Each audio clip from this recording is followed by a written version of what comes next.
चुनाव दिसंबर में आसन्न है और हमको लगता है कि अब झारखंड पावर हब हो चुका है। भारतीय जनता पार्टी के नेता,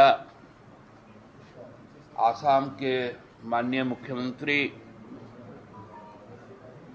हेमंत बिस्वा शर्मा जी ने जब आज रांची में आने का काम किया तो उनसे जब पूछा गया उनके दौरे के बारे में तो उन्होंने कहा मैं रिचार्ज होने आया, क्योंकि अब उनका वैलिडिटी खत्म हो चुका है। जो राज्यों में जो 13 उपचुनाव हुए, उन उपचुनावों ने बहुत स्पष्ट कर दिया कि भारतीय जनता पार्टी के नेताओं का, कार्यकर्ताओं का जो ऊर्जा का जो बैटरी था वो पूरी डिस्चार्ज हो गया और अब उनको रिचार्ज करने के लिए झारखंड आना पड़ रहा है। हम लोगों ने देखा कि देश के कई जगहों में बाढ़ है, कई क्षेत्र सुखाड़ है। उस वक्त में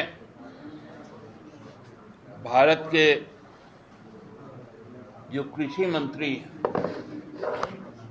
वो लगातार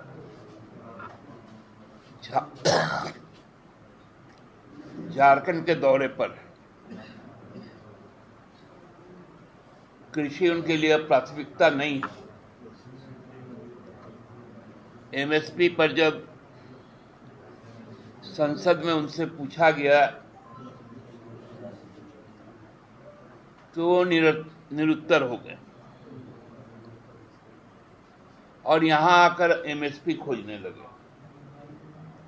मतलब एमएसपी का मतलब मतदाताओं का समर्थन पत्र। यहां पर भी उनको एमएसपी नहीं मिलेगा।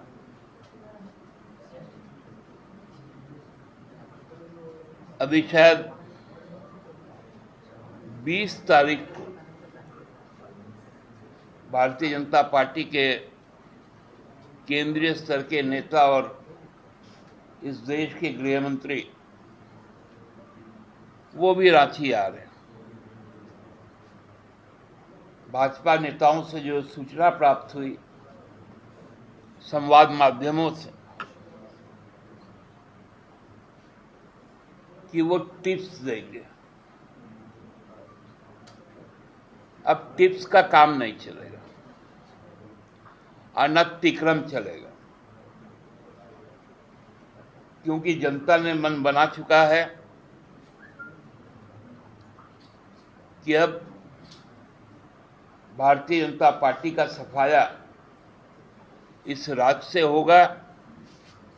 पूरा देश का जो संदेश है उस संदेश के साथ झारखंड भी आगे बढ़ेगा। भाजपा शासित उत्तराखंड में भी उनको दोनों उपचुनाव वहां पर हुए थे,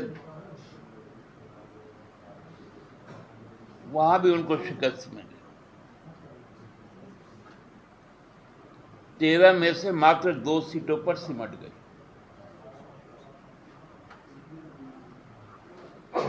और भाजपा के द्वारा पूर्व में जीती हुई सीटें बंगाल में उसको टीएमसी ने जीत लिया।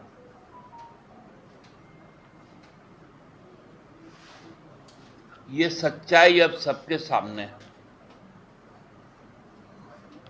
और इसीलिए घबराहट और बौखलाहट सबसे ज्यादा भाजपा के नेताओं में। महाराष्ट्र से जो संदेश आ रहे हैं, हरियाणा का जो संदेश है, जम्मू कश्मीर जिस रास्ते की ओर बढ़ रहा है, जो भाजपा के लिए कहीं कोई जगह नहीं बचेगी और झारखंड में भी उनका दरवाजा बंद। नेताओं का आना जाना